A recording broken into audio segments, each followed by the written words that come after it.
মানতে চাক আর না চাক, কোরআন আল্লাহর পক্ষ থেকে সত্য। অতএব আপনাকে আল্লাহ বললেন, ওরা যদি শুনতে না চায় আপনার তেল মাখানোর দরকার নাই, আপনি তাদের থেকে মুখ ফিরাইয়ে নেন। আল্লাহ রাব্বুল আলামিন এরপরে বলছেন, তবে কথা আছে, ওয়াযাক্কির ফাইন্না যিকরা তানফাউল মুমিনিন। হে আল্লাহর হাবিব, আপনি তাদেরকে স্মরণ করাতে থাকেন, বারবার মনে করাই দেন। আপনি এই দায়িত্ব থেকে যেন অব্যাহতি নিয়েন না, কেননা আপনি যতই স্মরণ করাবেন আল্লাহ গ্যারান্টি দিচ্ছেন এই স্মরণ করানোর দ্বারা উপকার আছে। এমন মানুষ এখানে আছে হয়তো কোরআন পছন্দ করতেন না, আজকের দিনে এমন মানুষও আছেন, অনেকেই বলে মাহফিল করে কি হবে। আমি বলি বেটা, মাহফিল করে বিরাট কাজ হবে। একজন বলছে আমাকে কি কাজ হবে বুঝান। আমি বললাম আমার কাছে সাক্ষ্য আছে, আমার কাছে প্রমাণ আছে। আপনি মসজিদের ভিতরে লোকজনকে ডেকে ওয়াজ করতেছেন, আপনি মসজিদের ভিতরে ওয়াজ, এই ওয়াজ করা জরুরি, এটা আপনি করবেন। কিন্তু মসজিদের ভিতরে যদি আপনি কাউকে নিতে চান, ওই ছেলে চিন্তা করবে আমার একটা প্রস্তুতি লাগবে, আমাকে মসজিদের ভিতরে ওযু করে ঢোকা লাগবে, মসজিদের ভিতরে যাওয়ার পরে এরপরে নির্দিষ্ট একটা সময় পর্যন্ত আদবের সাথে বসা লাগবে। কিন্তু আমার কাছে একটা ছেলে এসে একদিন হাউমাউ করে আমার পা জড়ায় ধরছে। আমি বললাম, ভাই রে, পা জড়ায় ধরার ইসলামে নিয়ম নাই, তুমি ওঠো, তুমি আমার বুকে আসো। বলো কি? বলে হুজুর একটা কথা আপনার কাছে বলবো করো, অনেকদিন আপনাকে মেসেজ দেই, উত্তর পাই না। আসলে আমার একটা নাম্বার ব্যবহার করার কারণে হাজার হাজার মেসেজ আছে, আমি দেখতে পারি না। ওকে বললাম, ভাই ক্ষমা করে দিও, কি বিষয় বলো। বলে হুজুর আপনার কথায় আল্লাহ রাব্বুল আমিন আমার জীবনে এমন পরিবর্তন দিয়েছে, আপনার কাছে আমি চিরকৃতজ্ঞ। আমি বললাম, ঘটনা কি বলো। বলে হুজুর আপনি একদিন একটা মাহফিলে ওয়াজের জন্য আসছেন, আপনি ওয়াজে ওঠার পরে লোকজনের সাথে রাগারাগিও করলেন, দেখলাম। কি নিয়ে রাগারাগি? আমি একটু কান পাতলাম, আপনার রাগারাগি দেখে বক্তা রাগারাগি করতেছে, আমাকে এত পরে দেন কেন? বলে আসছে আমাকে 9টা থেকে 9:30টায় দিতে হবে, আপনি আমাকে কেন 11টায় দিচ্ছেন? এই রাগারাগি করার পরে আপনি ওয়াজ বন্ধ করেন না, এরপরে আপনি ওয়াজ শুরু করছেন। সত্যি কথা, আমি বাড়ির থেকে বের হয়েছিলাম, বের হওয়ার কারণ হচ্ছে আমার রাত্রেবেলা বিড়ি খাওয়ার একটা অভ্যাস। প্যাকেট খুলে দেখি বিড়ি ফুরায় গেছে। দোকানে বিড়ি কেনার জন্য গেছি, বিড়ি নেওয়ার পরে প্রস্তাব লাগছে, এক গাছের গোড়ায় দাঁড়ায় প্রস্তাব করে দিয়েছি। দেওয়ার পরে দেখি হুজুর আপনি যখন ওয়াজ করতেছেন লোকজন মনে হচ্ছে মৌমাছির মতো চারিদিকে। চিন্তা করলাম অন্তত বিড়িটা শেষ করেই তারপরে যাই। বিড়ি পিছনে নিয়ে দূরের থেকে ওয়াজ শুনতাম, একটা দুটা করে কথা শুনতে শুনতে কখন যে 10 মিনিট পার হয়েছে মনে নাই। এরপরে আগায় আসছি, আগায় আসার পরে আপনি একটা কথা ওই দিন বলছিলেন, তুমি যদি তোমার পিতা মাতার কথা না শোনো, তুমি যদি আল্লাহর হুকুমের পরে পিতা মাতার কথা না শোনো, আল্লাহ দুনিয়ার জীবনেও তোমাকে সুখ দিবে না, পরকালের জীবনেও তোমার সুখ হবে না। দুনিয়ায় টাকা হবে, বাড়ি হবে, গাড়ি হবে, তোমার সুখ নাই। হুজুর এই কথা বলে আমার চোখ দিয়ে পানি পড়তে লাগলো। আল্লাহ আমাকে দুনিয়াতে যথেষ্ট দিছে, কিন্তু মনের মধ্যে কেন যেন শান্তি হয় না। আমি হিসাব করে দেখলাম বইয়ের উপরে প্রায়োরিটি দিয়ে আমার মা বাবার সাথে সত্যি আমি বেয়াদবি করি। আমি ওই জায়গায় দাঁড়ায় আল্লাহকে সাক্ষী রেখে তওবা করছি, আমি আর বাপ মার সাথে কোনোদিন বেয়াদবি করব না। আর আজকের থেকে 5 ওয়াক্ত নামাজ ধরলাম, কিন্তু বিড়ি যে ছাড়বো এটা বলি নাই। যা সত্যি তাই কথা। কিন্তু হুজুর আমি একদিন 2 দিন করে নামাজ পড়তে শুরু করলাম, করার পরে নিজের কাছেই খারাপ লাগে। আমি যখন দাঁত ঘুষে ঘুষে পরিষ্কার করে যখন আমি নামাজে দাঁড়াই, সালাম ফিরানোর সময় ডান কাত হলে দেখে আমার কান্দের থেকে আমার বিড়ির গন্ধ আসে। তখন চিন্তা করলাম আমার পাশের লোক তো নিশ্চয়ই আমার গায়ের থেকে গন্ধ পায়, গন্ধের মধ্যে থাকলে গন্ধওয়ালার গন্ধ কম লাগে। মুরগির বাজারে প্রথমে ঢুকতে যায় মনে হবে বাপরে ঢোকাই যাবে না, কিন্তু ভিতরে ঢুকে যখন মুরগি খুঁজতে শুরু করেন গন্ধ নাই, ঠিক কিনা? আসলে কি গন্ধ নাই না আছে? কিন্তু আমার নাকের সাথে অ্যাডজাস্ট হয়ে গেছে, ঠিক কিনা? ওই ছেলে বলল, হুজুর বাপ মায়ের কাছে তওবা করে মাপ চাইছে আর নামাজ ধরছি, আল্লাহ সাক্ষী রেখে বলতেছে আমার জীবন পরিবর্তন হয়ে গেছে। এখন যদি মাহফিল না হতো, ওই ছেলেটা মসজিদের মধ্যে ওযু করে ঢোকা লাগে, বিড়ি নিয়ে ঢোকা যায় না, ও তো আসতোই না। এরকম অনেক ছেলে এখানেও থাকতে পারে, এশার নামাজ পড়ে আসে নাই, হয়তো ফজরও পড়বে না সিদ্ধান্ত ছিল, কিন্তু কোরআনের কথা শুনে ফজর থেকে নামাজ ধরে সৎ মানুষ হয়ে যেতে পারে, এটার সম্ভাবনা আছে কিনা?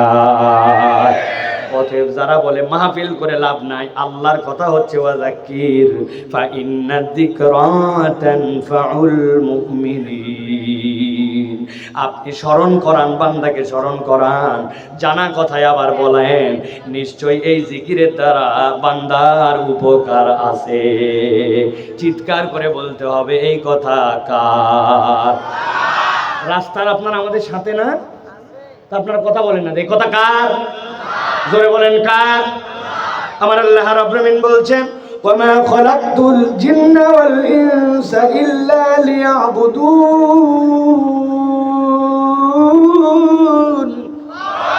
এই দুনিয়ার মানুষ, আমি মানুষ আর জিনকে আমার ইবাদতের জন্য সৃষ্টি করছি, কথা আছে কিন্তু গভীর মনোযোগে বোঝেন।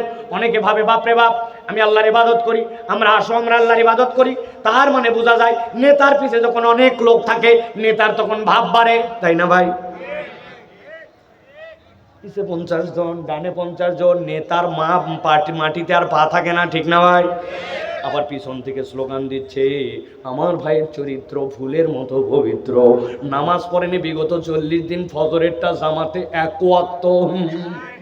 ওইটা কিন্তু বলেনি, ওটা বললে থাপড়াবে, কিন্তু কথা সত্য কিনা? কিন্তু এই স্লোগান শুনলে লিডারের কিন্তু পাওয়ার বাড়ে, গরম বাড়ে, ঠিক কিনা? আল্লাহ রাব্বুল আমিন সাবধান করে দিচ্ছেন, এই দুনিয়ার মানুষ, ওমা খালাকতুল জিন্না ওয়াল ইনসা ইল্লা লিয়াবুদুন, আমি জিন এবং ইনসানকে আমার ইবাদতের জন্য সৃষ্টি করছি। তবে এটা বুঝো না তোমার ইবাদত আল্লাহর দরকার, তুমি ইবাদত করে আল্লাহর বিরাট মর্যাদা বানাও। ভুল ভুল ভুল। আল্লাহ বলছেন, মা উরিদু মিনহুম মির রিজকিন ওয়া মা উরিদু আন ইউতিমুন। আল্লাহ আশা করেন না তারা আমাকে খাওয়াবে, আল্লাহ আশা করেন না তারা আমাকে রিজিক দিবে।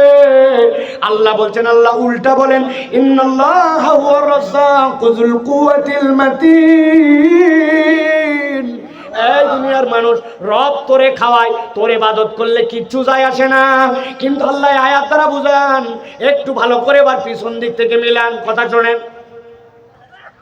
নিশ্চয় আল্লাহ তোমাদের জন্য অমুখাপেক্ষী রিজিক দাতা, আয়াত একটা।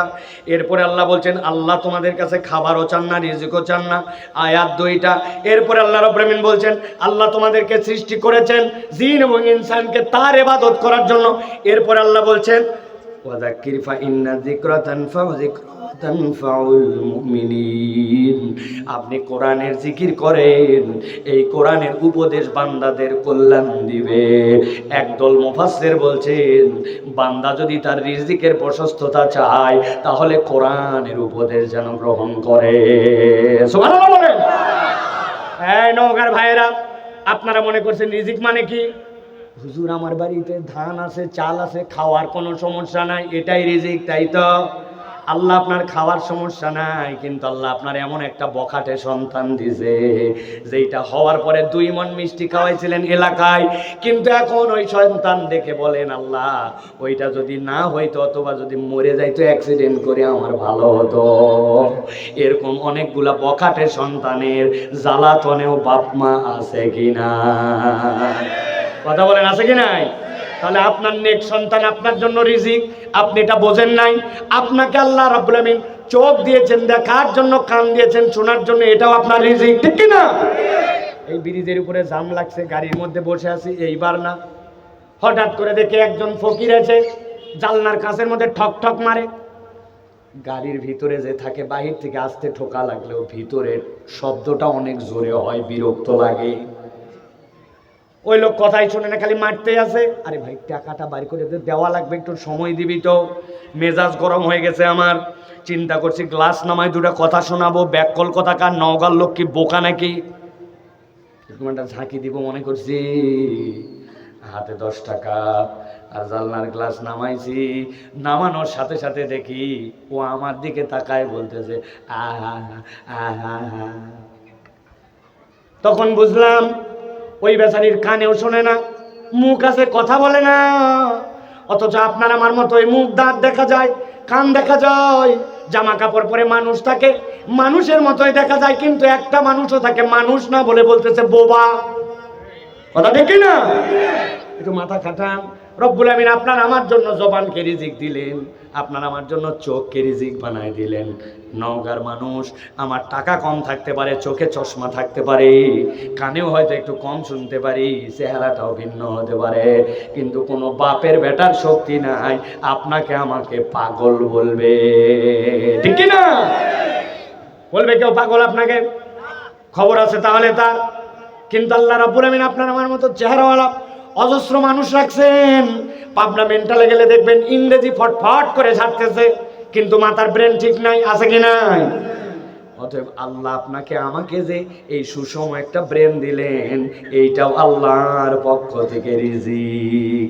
আল্লাহ বলছেন ফাযাক্কির ফাইন্না যিকরা তানফাউল মুমিনিন, এই জিকির করেন, এইটা আপনাকে উপকার দিবে। আর আল্লাহ বলছেন ইন্নাল্লাহা হুয়ার রাজ্জাকু যুল কুওয়াতিল মাতিন, তোমার রবের কাছে রিজিকের কোনো অভাব নাই। অতএব আল্লাহর এই উপদেশ দ্বারা, আল্লাহর এই কোরআন দ্বারা তোমার কল্যাণের সব দিক তোমার জন্য খোলা। সুবহানাল্লাহ। আপনাদের কষ্ট হচ্ছে ভাই শুনতে? খারাপ লাগতেছে আপনাদের? আমি কিন্তু অনেক পরিশ্রম করে কথা বলছি। আমি কিন্তু বলে আসছি আমি 30 মিনিট বলে চলে যাব, এর বেশি আমি বলতে পারবো না। কিন্তু আমি 30 মিনিট বলা শেষ করছি, 30 মিনিট শেষ। কিন্তু আমি আরো কিছু কথা বলতে চাই প্রিয় ভাইয়া, আস্তে আস্তে বলবো, কিন্তু কথা কিছু বলতে চাই ইনশাআল্লাহ। আর আমার কথা যদি এটা না শোনেন, আমি আলোচনা তো মনে করেন মুখস্থ বলতে পারি না, কারণ আমি পড়ালেখা করি। এই অসুস্থতার মধ্যেও পড়ছি, খানিকক্ষণ পড়ে লিখে তারপরে আপনাদের কাছে আসছি। এই জন্য আমার মুখে যদি এই কথা না শোনেন, তাহলে আর এর আগে আর কথা শোনেন না, এটা এই কথা আপনি শুনে যাবেন ইনশাআল্লাহ প্রিয় ভাইয়েরা। তো আমি আপনাদের কাছে, মানে আমারও তো শরীর চলতেছে না, সেই হিসাবে আমি অল্প সময়ের একটু কথা বলতে চাই। তবে আপনাদের কাছে জানতে চাই আপনারা আছেন কি নাই? হাত তুলেন একটু, টান টান। আছেন আপনারা? আচ্ছা, এর মধ্যে যাদের বয়স 40-এর নিচে তারা হাত নামান।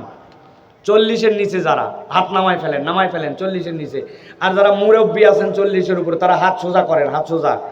40-এর উপর কারা? ও বাবা, আপনার বয়সে 40 হয়ে গেছে ভাই? চ্যাংরা মানুষ না দেখতেছে, ভুল করে হাত তুলছিল না। আচ্ছা, হাত নামান এবার আপনার। এবার 40-এর নিচে যারা হাত তোলেন দেখি, এদিকে নাই, 40-এর নিচে নাই, আছেন আপনারা? এবার আপনারা আগে একটা তাকবীর দিবেন, পারবেন না ইনশাআল্লাহ? মুরব্বীরা কোনো শব্দ করবেন না, আমি আস্তে করে বলবো, আপনারা আস্তে করে তাকবীর দিবেন। হ্যাঁ, বুঝেন কিন্তু, আস্তে দিবেন তো না? হ্যাঁ, হাত সোজা করেন। কি হলো? 40-এর নিচে যারা, এবার একটা তাকবীর দেন, লিল্লাহে তাকবীর। হাত নামান। এবার মুরব্বী যারা আমাদের বাবারা 40-এর উপরে, আপনাদের একটা সুযোগ, আপনারা বহু জায়গায় হারিয়ে গেছেন, কিন্তু আজকে একটা জিতার চান্স তৈরি হয়েছে। পারবেন ইনশাআল্লাহ? বুঝেন কিন্তু, আমাদের পুলিশ ভাইয়েরা কি 40-এর নিচে না উপরে?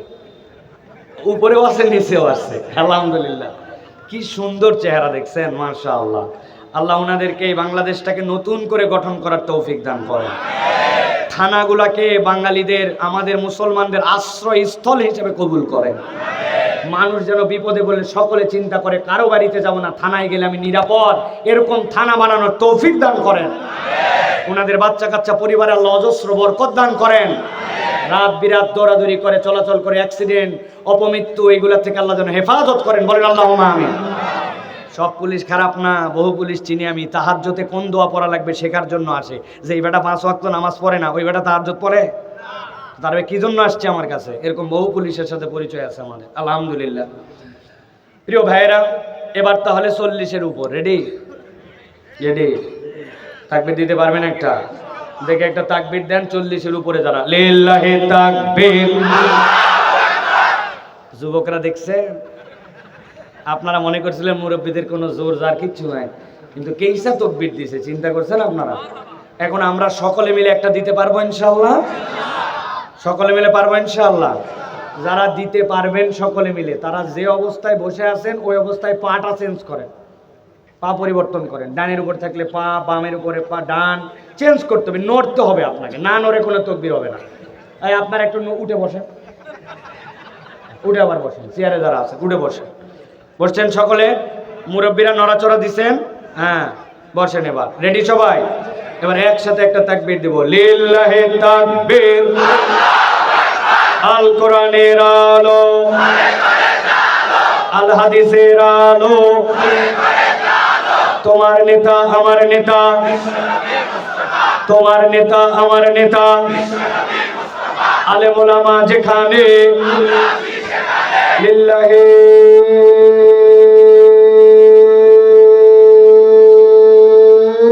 তাকবীর। এর মধ্যে কারা কারা তাকবীর দিন না এবার হাত তোলে। আমি একজনকে চিনছি, আমি চাইলে দেখাই দিতে পারবো, তাকে লজ্জা পাবেন, আমি তার দিক তাকালাম না। সব জায়গায় এই পার্টি আছে, আপনি যত পাম দেন গিলবে না, আছে না ভাই? তাকবীর, আল্লাহ, এইটুকু বলে না রে ভাই, কি অবস্থা আপনাদের এখানে? আজকে যা লোক হয়েছে, গত 3 দিন আগে রংপুরের মাহফিলে এই পরিমাণ স্বেচ্ছাসেবক ছিল। আপনি মনে করতেছেন একে লোকে মাখামাখি হয়ে গেছে, তাই না? অনেক লোক এলাকায় আছে, ওরা চিন্তা করছে সব ওয়াজ আমাদের জানা আছে, ঠিক না ভাই? এতই জানা আছে ওয়াজ। আমি তো মাঝে মাঝে বলি, খালি যদি ধরা হয় সানার মধ্যে যে আল্লাহ বলছে ও তাআলা জাদ্দুকের মানে বলছি ইমাম সাহেব জানে। আরে ইমাম সাহেব তো জানবেই, তো আপনি যে আপনার নামাজ পড়েন আপনি জানেন না কেন? বুঝলে সব জানা লাগে না। তো ঠিক আছে, সানার অর্থ না হয় না জানে পার পাইলেন আপনি, তো গোসলের ফরজ করছে বহু আগে শিখেছি। কি শিখলেন? গোসলের ফরজ কি কি করছে, কি আবার কোয়া লাগে, লুঙ্গি, বদনা, গামছা। বাবা, আছে কি না?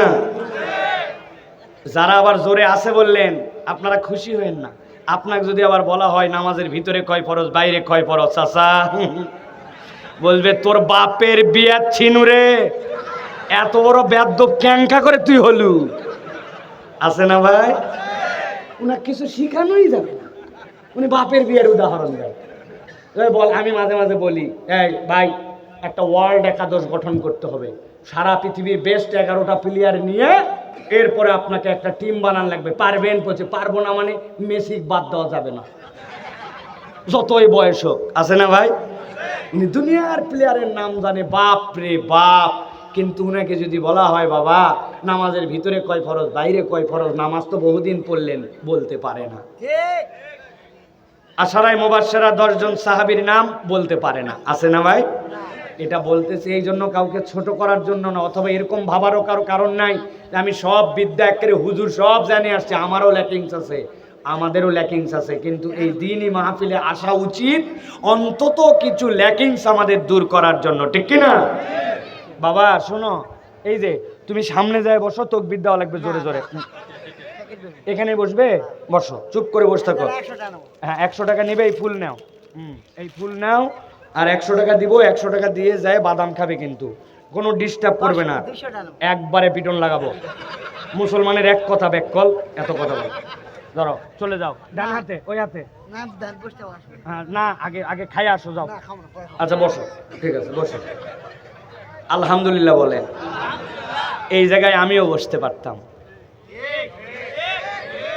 এমন কোনো যোগ্যতা আমার নাই যে আল্লাহর কাছে এমন কোন আমল করছি এই জায়গায় আল্লাহ আমাকে না বসায় এখানে বসাইছে। অতএব আল্লাহ কৃতজ্ঞ হয়ে বলেন আলহামদুলিল্লাহ। হয়নি, হৃদয় থেকে বলেন, আস্তে বলেন, কিন্তু মন ভরে বলেন, আল্লাহ তুমি আমার যে হালতে রাখছো আমি সন্তুষ্ট, আলহামদুলিল্লাহ। প্রিয় ভাইয়েরা, আমরা আজকে কোরআনুল কারীম থেকে একটু আলোচনা শুনবো। আমি 4টা আয়াতে কারিমার উপরে অল্প সময় একটু কথা বলবো। এই আয়াতে কারিমা 4টা দ্বারা আল্লাহ রাব্বুল আমিন আমাদের জীবনে অনন্য একটা বার্তা রেখেছেন। সেই বার্তা শুনে আমরা বাড়িতে যাব ইনশাআল্লাহ। দাঁড়ায়েই থাকেন, কোনো আপত্তি নাই, কিন্তু যেতে পারবেন না, ঠিক তো? বসা লোকেরা চাইলে যেতে পারবেন, দাঁড়ানো ভাইদের যাওয়ার কোনো সুযোগ নাই। আছেন তো আপনারা? এই যে ডানে ডানে ডানে আছেন ভাই, এতক্ষণ দাঁড়ায় থাকতে পারবেন? নেন, ঠিক আছে, যান, আমরা দাঁড়ায় থেকেই শুনি। আপনারা একটু মিডিয়ার লোকেরা দেখায় দিয়েন যে নওগাঁর লোক দাঁড়ায় থেকেও 2 ঘন্টা ওয়াজ শুনে, পারবেন না ইনশাআল্লাহ? এই মিলন ভাই কই যায়? আছে, ঠিক আছে। প্রিয় ভাইয়েরা, তাহলে চলেন আমরা সকলে তাফসীরের মধ্যে একটু প্রবেশ করি।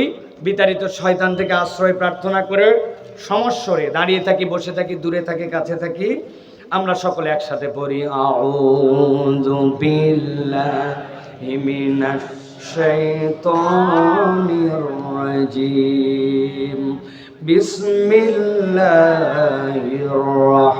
রাহমানির রাহিম واتل عليهم نبأ الذي آتيناه آياتنا فانسلخ منها فأتبعه الشيطان فكان من الغاوين আল্লাহ রাব্বুল আলামিন বলছেন, ও আমার হাবিব, আপনার প্রতি নির্দেশনা দেওয়া হলো।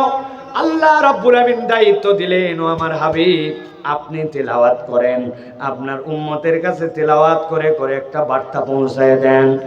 রাসূলুল্লাহ সাল্লাল্লাহু আলাইহি ওয়াসাল্লামের প্রতি আয়াত অবতীর্ণ যখন হলো, সাহাবায়ে কেরাম নবীজির মাধ্যম দিয়ে জানার চেষ্টা করলেন কোন ঘটনা এত ইম্পর্টেন্ট, কোন ঘটনায় এত বেশি দাগ কেটেছে, যেইটা আল্লাহ রাব্বুল আলামিন নবীকে বললেন, নবী এই গল্পটা আপনি আপনার উম্মতের কাছে করে দেন।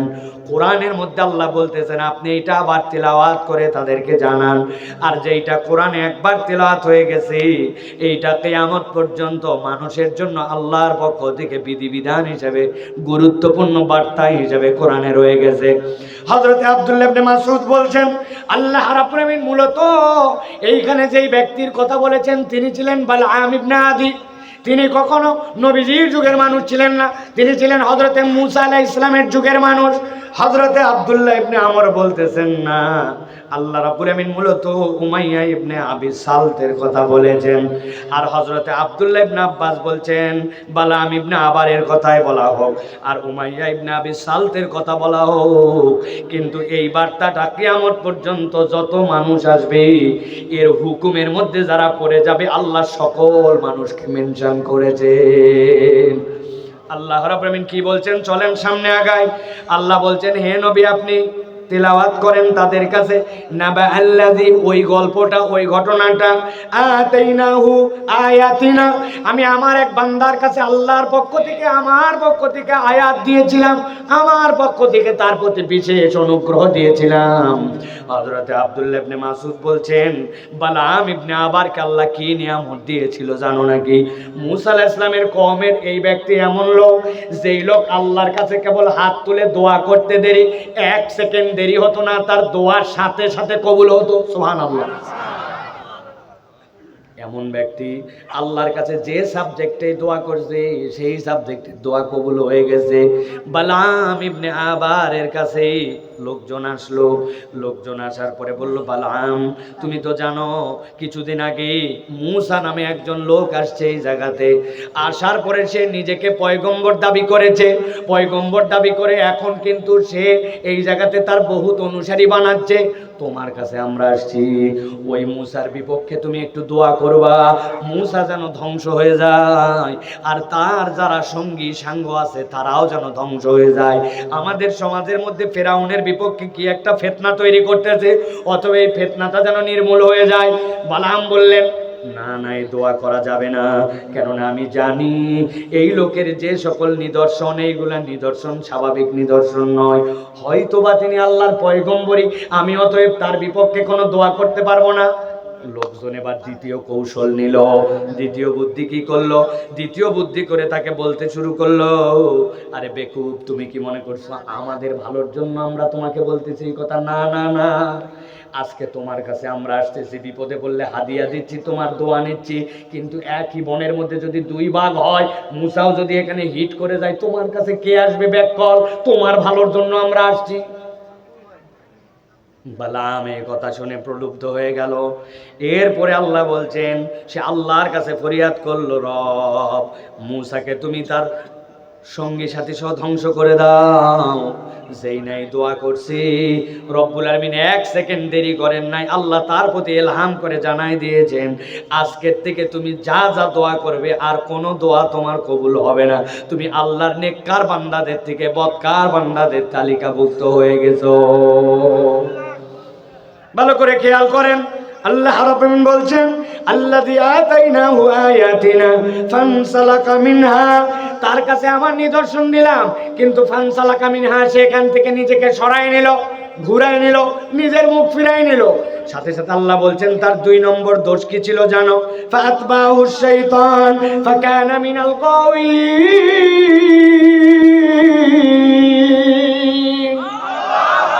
আল্লাহ বলছেন এই বান্দা, যেই বান্দা আল্লাহর দেওয়া আয়াত থেকে নিজেকে ঘুরায় নেয়। দুনিয়ার মানুষ 2 ধরনের হয়। মানুষ মানুষকে বকা দিয়ে বলে এই শয়তানি করিস কেন তুই, বলে কি না ভাই? তার মানে কি শয়তান একটা কাজ করে, আপনি তার অনুসরণ করলে মানুষ বলে তুই শয়তানি করিস কেন। কিন্তু আল্লাহ উল্টা কথা বললেন। আল্লাহ বললেন যেই না আল্লাহর আয়াত থেকে সে নিজেকে সরাই নিল, ফাতবাহু শাইতান, শয়তান সুযোগ হিসাবে গ্রহণ করে নিল। ওই ব্যক্তি তখন শয়তানের অনুসারী নয়, বরং শয়তান তার অনুসরণ করা শুরু করলো। ছোট্ট একটু উদাহরণ দেয়, ভালো করে বুঝবেন। আমাদের নওগাঁর যে নদী, নদীর ধার দিয়ে বাউন্ডারি দিছে, বোল্ডার দিয়ে দিয়ে বাঁধ দিছে, দেয় নাই ভাই? উপর দিয়ে রাস্তা আছে, ওই পার দিয়ে হেঁটে যাওয়া যায়, সুন্দর করে রাস্তা আছে। একটা ছোট বাচ্চার পেশাব চাপছে, পেশাব চাপার পরে চিন্তা করছে অত নিচে যায় নদী থেকে পেশাব করবে, উপর থেকেই প্রস্রাব করে দেয়। যেই না উপরে উঠে বসে প্রস্রাব করতেছে, এখন বোল্ডারগুলো এইরকম করে ঢাল, কিন্তু বোল্ডারের কোনায় দিকে উঠে গেছে, এই জায়গায় খাজরায় গেছে, এই জায়গায় উঠে গেছে, এরকম হয় না ভাই? কোনার সাথে কোনা মিলে নাই, ধাক্কা ধুক্কা লাগে কোনা ক্ষয়ে গেছে, আছে কিনা? এখন উপর থেকে প্রস্রাব করতেছে, প্রস্রাব গড়ায় গড়ায় যায়, কিন্তু যেতে যেতে যেই জায়গায় গর্ত আছে ওইগুলো আগে ভরে, ভরে ভরে যদি ওই জায়গা ফুল হয় তাহলে ওভারটেক করে করে নিচে যায়, ঠিক কিনা? কথা বুঝেন কিন্তু। ঠিক আবার একটা লোক ওই দিক দিয়ে হয়তো একটা বার ধরে সুন্দর করে 2 বারে করে দুধ নিয়ে যাচ্ছে। আল্লাহর কি কাম, পা উছলাই গেছে, পা পিছলাই গেছে, পিছলাই সব দুধগুলা পড়ে গেছে বাঁধের মুখে। এখন দুধ উপর থেকে নিচের দিকে গড়ায় গড়ায় যায়, কিন্তু কোনা যেগুলা ভাঙ্গা ওইগুলার মধ্যে দুধ আগে ভরবে, তারপরে নিচে যাবে, ঠিক কিনা? তাহলে এই যে ফাঁকা, এই যে কণা, এইটা হয় দুধ দিয়ে ভরবে অথবা এইটা মুদ দিয়ে ভরবে, কিন্তু জায়গা ফাঁকা থাকবে না উপর থেকে যদি আপনি ছাড়েন। আল্লাহ বলছেন খেয়াল করো, আল্লাহর বিধান থেকে তুমি যদি মুখাপেক্ষী মুখ ঘুরায় নাও, আল্লাহ বলছেন তাহলে 1 নম্বর অপরাধ ফানসালাকা মিনহা। তাই আল্লাহর বিধান থেকে নিজের মুখকে ঘুরায় নিয়েছে, আল্লাহর আয়াত ছিল স্পষ্ট, সেখান থেকে নিজেকে ফিরায় নিয়েছে। আর 2 নম্বরে কি তার? 2 নম্বর হচ্ছে ফাতবাহু শাইতান। আমার দিকে খেয়াল করেন, ফাতবাহু শাইতান, সে শয়তানের অনুগামী হয়ে গেছে। আল্লাহ রাব্বুল আলামিন বলছেন ফাকানা মিনাল গাওয়িন। আর একবার যদি কারো পিছে শয়তান লেগে যায়, সে অবশ্যই অবশ্যই পথভ্রষ্ট হয়ে যায়। 4টা আয়াত বলবো, একটা আয়াত শেষ, মাথার মধ্যে ঢুকায় রাখেন। এমন এক ব্যক্তি যাকে আল্লাহর নিদর্শন দেওয়া হয়েছিল, কিন্তু আল্লাহর নিদর্শন থেকে মুখ ঘুরায় নিছে। আল্লাহ বলছেন 2 নম্বর অপরাধ, শয়তান তার অনুগামী হয়ে গেছে। আর শয়তান যার অনুগামী হয়, দুনিয়ার বুকে তার আর পথ পাওয়ার সুযোগ নাই। আল্লাহ বলছেন নবী এবার 2য় আয়াত আপনার উম্মতকে বলেন, ভালো করে খেয়াল করেন। আল্লাহ বলছেন ওয়ালাউ শিনা লারাফানাহু বিহা ওয়ালাকিন্নাহু আখলাদা ইলাল আরদি ওয়াত্তাবা হাওয়া। আল্লাহ বলছেন ও আমার হাবিব, ও যে দুনিয়ার লোভে পড়ে দুনিয়ার থেকে অল্প একটু পাওয়ার আশা করে আল্লাহর আয়াত থেকে মুখ ফিরালো, কিন্তু আমি আল্লাহ বলতেছি ওয়ালাউ শিনা, যদি আমি চাইতাম, লারাফানাহু বিহা, সে যদি আল্লাহর আয়াতের উপর অটল অবিচল থাকতো, আমি রব্বুল আমিন তার মর্যাদা বাড়ায় দিতে পারতাম। কিন্তু তার অপরাধ কি ছিল? প্রথমে ছিল 2টা, আল্লাহ বলছেন সে আরো 2টা অপরাধ করলো। কি অপরাধ? ওয়ালাকিন্নাহু আখলাদা ইলাল আরদ। আল্লাহ বলছেন সে তার মুখটাকে নিরেট দুনিয়ামুখী বানায় ফেললো। সে তার দুনিয়া দুনিয়া দুনিয়া ছাড়া তার আর কোনো চিন্তা নাই। আরবিতে আখলাদা কাকে বলে? খুলদুন কাকে বলে? খুলদ বলা হয় যেইটা আল্লাহর সৃষ্টিগতভাবেই জমিনমুখী। আল্লাহ কোরআনে বলেছেন সৃষ্টির 3টা রূপ আছে। একটা রূপ হচ্ছে মুকিব্বান আলা ওয়াজিহি, দুনিয়ার বুকে সরীসৃপ, টিকটিকি বুক দিয়ে হাঁটে, সাপ বুক দিয়ে হাঁটে, কেঁচো বুক দিয়ে হাঁটে, ঠিক কি না? আরেকটা হচ্ছে ছাগল, গরু, কুকুর, বিড়াল, ওদের 4 পা, নিচের দিকে মুখ দিয়ে রাখে, কিন্তু মাঝে মাঝে দুই পা উঁচু করে, আছে না ভাই? ছাগলগুলা গাছের পাতা খায়, দুই পা উঁচু করে খায় কিনা? বান্দর মাঝে মাঝে দুই পা উঁচু করে চলাফেরা করে কিনা? আমার বাড়িতে একটা বিড়াল আছে, মাঝে মাঝে ওকে দেখে অবাক হয় আমরা, ভাব কি পা উঁচু করে দুই পা দিয়ে চলতেছে, আছে এরকম। কিন্তু বলেন তো, ছাগল যতই উপর দিকে পা তুলে খাক, বিড়াল মাঝে মাঝে উপর দিকে হাঁটুক, কিন্তু ওর ধাঁটটাকে উপরে না নিচে? কথা বললেন না? আখলাদা ইলাল আর, ওরা সব সময় জমিনমুখী হয়ে থাকে। কিন্তু আল্লাহ একমাত্র সৃষ্টি মানুষ করেছেন, যেই মানুষ ঊর্ধ্বমুখী, কিন্তু আল্লাহ বলছেন তাকে আল্লাহ বিপরীত দুইটা খাসলত দিয়েছেন। রুকুতে যখন যায় বান্দা বলে সুবহানা রব্বিয়াল আযীম, আল্লাহ দুনিয়ার যত গরু ছাগলের মতো এখন আমার রূপ, কিন্তু তখন আমি বলতেছি রব্বুল আলামিন তুমি মহান, তুমি মহান। বান্দা এরপরেও হয় নাই, সিজদায় যায়, যাওয়ার পরে যখন সরীসৃপের মতো নাক মাটির সাথে লাগানো, তখন বান্দা বলে সুবহানা রব্বিয়াল আলা। আমার নাক যখন একদম মাটির সাথে লাগানো, তখন আমি ঘোষণা দিচ্ছি আমার রব উপরে। আর ওই সিজদার থেকে লাফ দিয়ে উঠে সোজা যখন হয়, তখন বলে আল্লাহ আমি যতই সোজা হই না কেন, আল্লাহু আকবার, আমার রবের থেকে বড় আর কেউ হতে পারে না। আল্লাহ রাব্বুল আমিন বলছেন ওই মানুষকে আল্লাহ চাইলে উঁচু করতে পারতেন, কিন্তু 3 নম্বর রোগ কি তার? আমি কিন্তু জিজ্ঞাসা করব আপনাদের কাছে আবার। আল্লাহ বলছেন 3 নম্বর রোগ হচ্ছে তার, ওয়ালাকিন্নাহু আখলাদা ইলাল আরদ, ও নিরেট দুনিয়াদার হয়ে গেছে, দুনিয়া ছাড়া কিচ্ছু বোঝে না। ব্যবসার দোকানের মাল হালাল, পণ্য হালাল, কিন্তু এমন দুনিয়াদার ওই পণ্যটাও হারাম কথা বলে বিক্রি করে, আছে না? আপনার মতো চেনা লোক বলে কেনা দামে দিলাম, এটা তো রেগুলার কথা, নওগাঁর লোকের কি বলে জীবনে দেখেনি, কিন্তু বলছে চেনা লোক, কেনা দামে বলে বলে 500 টাকা কল্লা কাটে ফেলছে, আছে কিনা? কথায় কথায় নিরেট দুনিয়া, দুনিয়া ছাড়া কিচ্ছু বোঝে না, সব টার্গেট তার দুনিয়া। দান করতেছে কেন? লোকজন বলবে দানবীর সামনে ভোটের একটা চান্স আছে, আছে না ভাই? এরকম ধান্দাবাজ আছে না? হারাম কামাই করে নিয়ে আসে আবার এই জায়গায় দেয়, এরকম বহু লোক আমরা চিনি। ভালো করে খেয়াল করেন, 3 নম্বর ধরতে হলে ওয়ালাকিন্নাহু আখলাদা ইলাল আরদ। আল্লাহ বলছেন এরপরে তার 4 নম্বর দোষ কি? ওয়াত্তাবা হাওয়া। সবচেয়ে ভয়ঙ্কর তার দোষ হচ্ছে সে আল্লাহকে ইলাহ আর রাখে নাই, তার মন যা চায় সে সেইটাই করে। মন যতটুকু ইসলাম মানতে চায় ততটুকু ইসলাম পালন করে, আর মন যতটুকু চায় না ততটুকু ইসলাম পালন করে না। জুম্মার দিনে মন চায় নামাজ পড়ে, কিন্তু ওয়াক্তের 5 ওয়াক্ত নামাজ পড়ে না, এরকম মুসল্লি মিদ্যাপাড়ায় নাই, আছে ভাই? বুঝে বলেন, কিন্তু আছে। বাপ রে বাপ, বাহিরে যখন যায় তখন বোরকা টোরকা মাঝে মাঝে পরে, কিন্তু বিয়ে বাড়িতে গেলে আর বোরকা লাগে না, আছে নাকি? এরকম আছে। স্কুলে যাওয়ার সময় নাক মুখ বাঁধে যায়, কিন্তু যখন ঈদের দিন বের হয় তখন ইচ্ছা মতো জামা কাপড় পরে, অথচ তার প্রতি পর্দা ফরজ হয়েছে, মানে না, আছে কি নাই? নামাজ পড়ে, ওয়াজ মাহফিলেও আসে, আবার ওয়াকম্যান লাগায় সারাদিন ডিস্টি ডিস্টি ডিস্টি ডিস্টি ডিস্টি ডিস্টি, আছে কিনা? বাম কানের মধ্যে লাগায় টাইম পাস করতেছে আর সুন্দর করে সময় পার করতেছে। আল্লাহ হারাম করছে, কিন্তু নামাজের সময় নামাজে যায়, কিন্তু গানের কথা শোনে, অসভ্যতা করে, অন্যায় করে, মিথ্যা কথা বলে। এরকম মুসলমান আছে কিনা একটু আওয়াজ দিয়া বলে। আবার আল্লাহর কথা আমার কথা নয়, গভীর মনোযোগ খেয়াল করেন, আসল কথা সামনে আসতেছে। তাহলে আমরা আবার একটু হিসাব মিলাই। আল্লাহ 4টা অপরাধের কথা বললেন। 1 নম্বরে ফানসালাকা মিনহা, রাগ তো আল্লাহর আয়াত, আল্লাহর হুকুম, ওটা সবগুলা মানা যায় না এখন, এই পার্টির লোক। 2 নম্বরে শয়তান তার অনুগামী, শয়তানের অনুসরণ করে বেড়ায়, শয়তানি তার ধর্ম এখন। 3 নম্বরে নিরেট দুনিয়াদার হয়ে গেছে, আল্লাহর জন্য যা করে ওটাও দুনিয়ার স্বার্থে করে। লোকে কি বলবে, বয়স হয়ে গেছে ওই জন্য দাড়ি রাখছে, লোকের কথাই দাড়ি, কিন্তু এর আগ পর্যন্ত যৌবনে যখন দাড়ি ফরজ হয়েছে দাড়ি রাখে নাই, আছে না নাই? নেতা হয়ে গেল, মানুষের নামের আগে ল্যামড়া ফ্যামড়াদের আগে আলহাজ, তোর নামের আগে নাই। চিন্তা করছে ঠিকই তো, অন্তত পোস্টারে নাম গেলে যেন আলহাজ আসে, ওই জন্য হজ করে আসছে। এরকম নেতাও আমরা চিনি। আবার নিজের টাকায় করে নাই, সরকারি টাকায় হজ করতে যায় প্রত্যেক বছর। আল্লাহর দয়ায় এইবার আমরা বন্ধ করছি, একটা লোকও সরকারি টাকায় হজে যাবে না, একজনও না। ভালো করে খেয়াল করেন। তাহলে 3 নম্বর হচ্ছে জমিনমুখী। অনেকের কাছে কথাগুলো কষ্ট লাগতে পারে, খেয়াল করেন।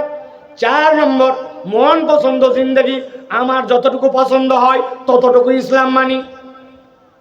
এবার আল্লাহ কাজের কথায় আসতেছেন, বলছেন নবী এমনি এমনি এদের কথা বলতে বলি নাই, আমি আল্লাহ এবার আপনার উম্মতের এই গুণ যদি কারো থাকে তাদের ব্যাপারে একটা ফাইনাল কথা বলতে চাই। আল্লাহ বলছেন ফামাসালুহু কামাসালিল কালব ইন তাহমিল আলাইহি ইয়ালহাস আও তাতরুকুহু ইয়ালহাস যালিকা মাসালুল কওমিল্লাযীনা কাযযাবু বিআয়াতিনা ফাকসুসিল কাসাসা লাআল্লাহুম ইয়াতাফাক্কারুন। আল্লাহ বলছেন যদি কারো এই 4 গুণ থাকে, নবী আপনি বলে দেন তার উদাহরণটা আল্লাহর কাছে কুত্তার মতো। কার মতো বলেন? সকলের মধ্যে বলেন, কুকুরের মতো বলেন। আপনারা, আমার মেয়ের সাথে মিল আছে আপনাদের। আমি মাঝে মাঝে কুত্তা বললে আমার মেয়েরা বলে না বাবা কুত্তা বলা যাবে না, কুকুর বলতে হবে। কুত্তা শুনতে একটু খারাপ শোনায়, তাই না ভাই? ভালো করে বোঝেন। আল্লাহ বলছেন ফামাসালুহু কামাসালিল কালব, তোমার যদি 4 অপরাধ থাকে আল্লাহর কাছে তোমার সাথে কুত্তার চরিত্রের মিল আছে। কেন আল্লাহ কুত্তার কথা বললেন? কুকুর বিরাট খারাপ প্রাণী, তাই তো না? কুকুর বিরাট নাফরমান প্রাণী, তাই নাকি না? অনেক মানুষের থেকে কুকুর বিশ্বস্ত, ঠিক না? আর আপনি ঠিক না বললে কি হবে? আমি নিজে জানি। আমি আমার ঢাকায় বাসার নিচে নামছি, নামার পরে দোকানে একটু চা খেতে বসছি। চা খেতে বসার পরে আমার আবার চায়ের মধ্যে বিস্কুট চুবাই খেতে ভালো লাগে। আপনারা খান নাকি ভাই? বিস্কুট আবার কি? বিস্কুট হচ্ছে এনার্জি বিস্কুট, 2 টাকা না 5 টাকা দাম। 1 প্যাকেট খুলছি, 3 পিস থাকে। চা সামনে রাখা, বিস্কুট একটা বের করছি, চুবাই হচ্ছি। এমন সময় একজন বলছে, আরে সাইফুল্লাহ ভাই আপনি এই দোকানে? আসসালামু আলাইকুম। ওয়ালাইকুম আসসালাম রহমতুল্লাহ। এই যে ওয়ালাইকুম আসসালাম বলছি, 3 সেকেন্ড বাইরে গেছে। বিস্কুট তুলে মুখে দিব, দেখিনি বিস্কুট ধসে পড়ে গেল। বিস্কুট যেই না নিচে পড়ে গেছে, পাশে এক কুকুর বসা ছিল, দৌড়ায় উঠে আসছি, এসে চেটে চেটে ওই বিস্কুটটা খেয়ে নিছে। খাওয়া পর্যন্ত শেষ, বাকি 2.5টা বিস্কুট আমি খাইছি। চা খাওয়া শেষ। পরের দিন আসরের নামাজ পড়ে আবার ওই দোকানে এসে বসছি। যেই না আমি বসছি, দেখি একটা কুকুর লেজটা নিচু করে দিয়া আমার কাছে এসে খালি এরকম এরকম করে। আমি বললাম শাহিন ভাই কি ব্যাপার, কুত্তা এরকম করে কেন? কই গতকালকে না আপনি অর্ধেক বিস্কুট খাওয়াইছিলেন। আমি গতকালকে বিস্কুট খাওয়াই নাই, আমার মুখের ভাগের বিস্কুট পড়ে গেছে। ও মনে করছে আমি ওরে দিছিলাম।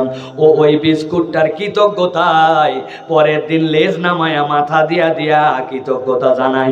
আর অনেক মানুষকে সারা জীবন আপনি উপকার করছেন, সুযোগ পাইলে আপনাকে সাপের মতো বিষ দিয়ে দংশন করে।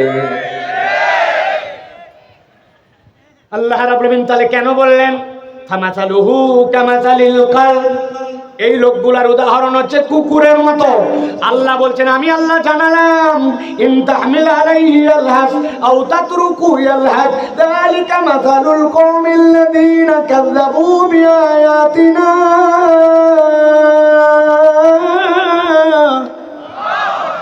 আল্লাহ বলছেন এই দুনিয়ার মানুষ, আমি আল্লাহ এমনি এমনি বলি নাই, বলার কারণ আছে। কি কারণ জানো? তুমি কখনো কুকুরের পিঠে বোঝা চাপাও না।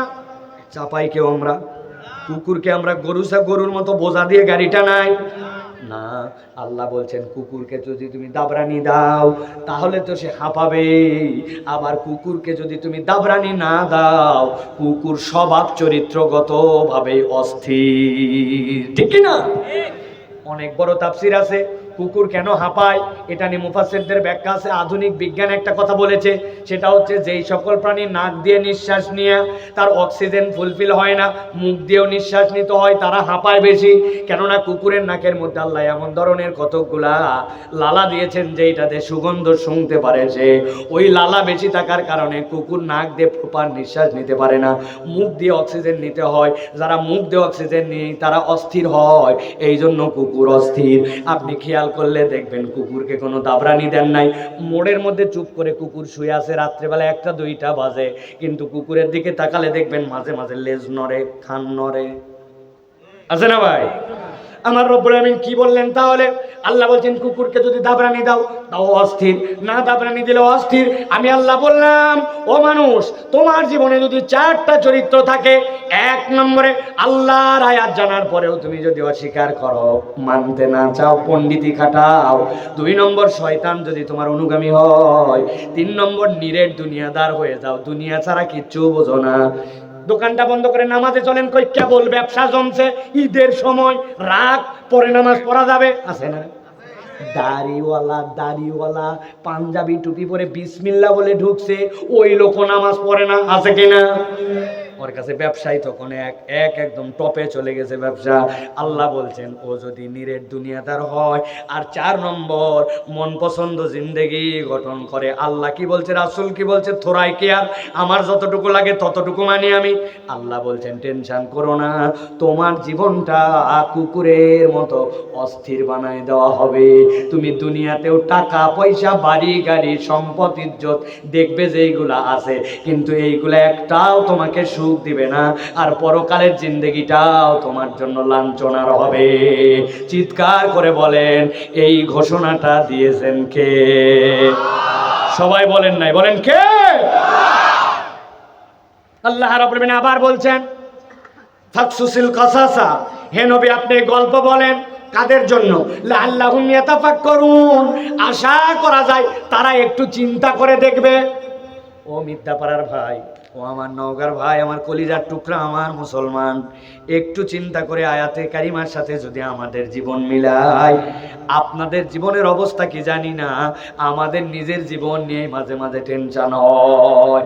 অনেক কিছুর পরেও কেন জানি মনে হচ্ছে আমাদের জীবনে সুখ আর শান্তির স্থিরতা নাই, ঠিক কিনা? কোথায় জানি আমাদের একটু নড়ে গেছে, সুখটা সেই আগের মতো পাওয়া যায় না। অল্প কামাই, অল্প খাওয়া, লাইট আছে কি নাই, কিন্তু কি সুখের দিন। কিন্তু এখন এত কিছু পাওয়ার পরেও মানুষ কেন জানি উদ্ভ্রান্তের মতো ঘুরতেছে, মানুষ কেন জানি অস্থির হয়ে গেছে, ঠিক কি না? কোটি টাকা দামের বাড়ি, লাখ টাকা দামের খাট, হাজার হাজার টাকা দামের তোষক, শুয়ে আছে বান্দা, কিন্তু ঘুম নাই। ডাক্তারের কাছে গেছে, মেডিসিন লিখে দিয়েছে, ঘুমের ওষুধ খান। বলছে তবে বেশি খায়েন না, হার্ট কিন্তু নষ্ট হয়ে যেতে পারে, সাবধান, ঘুমের ওষুধ বেশি খাওয়া যাবে না। কিন্তু ঘুমের ওষুধ না খেলে ঘুম ধরে না। কোটি কোটি টাকার মালিক, আছে কি না? আর নওগাঁ থেকে যায় আমাদের সবজি ওই ঢাকার কাউরান বাজারের মধ্যে, ওই জায়গাতে বড় বড় ট্রাক থেকে আনলোড করে। কিছু কিছু মানুষ আছে মাথার মধ্যে টুকরি নিয়ে রাত্রে 800-900 টাকা কামাই করে। ওই বড় ট্রাক থেকে নামায় ছোট ছোট জায়গায় লোড করে দেয়। হঠাৎ করে জাম বেঁধে গেছে আমাদের যমুনা সেতুতে, ওই মাল পৌঁছায় নাই সবজি। ওই লোক কি করবে, ওই কোমরের থেকে গামছা খুলে আর ওই টুকরিটা রাস্তার আইল্যান্ডের মধ্যে ফেলে ওইটার মধ্যে শুইছে। পাশ দিয়ে 20 টনের ট্রাক যায়, বিল্ডিং কাঁপায় যায়, আর ওই টুকরির মধ্যে ওই বান্দা নাক ডেকে ডেকে ঘুমায়। হিসাব মিলায়েন, সুখ সব সময় টাকা পয়সা অর্থবিত্ত দিয়ে হয় না। অথবা আপনার আমার জীবনে যে অস্থিরতা, আপনার আমার জীবনে যে অপ্রাপ্তি, আর আল্লাহর কাছে চূড়ান্ত যে অবাস্তবতা, ওইটাই আয়াতে কারিমার আলোকে আজকে আমাদেরকে সিদ্ধান্ত নিতে হবে যে আল্লাহ রাব্বুল আলামিনের কাছ থেকে আমরা কি কুকুরের জিন্দেগি চাই না মানুষের? কথা বলেন, মানুষের। আল্লাহ রাব্বুল আলামিন এবার শেষ করে দিচ্ছেন, আমিও শেষ করব। আল্লাহ বলছেন, সামাসালাল কওমুল্লাযীনা কাযযাবু বিআয়াতিনা, আল্লাহ বলছেন এটা সমান, যারা আমার আয়াত অস্বীকার করেছে তাদেরকে আপনি বলেন আর না বলেন, ওয়া আনফুসুহুম কানু ইয়াজলিমুন, তারা নিজেদের উপরে নিজেরা অত্যাচার করবে। আল্লাহ এর দ্বারা বোঝাতে চান যার অন্তরে মোহর মারা হয়ে গেছে সে কখনো তওবা করবে না, ঠিক কি না?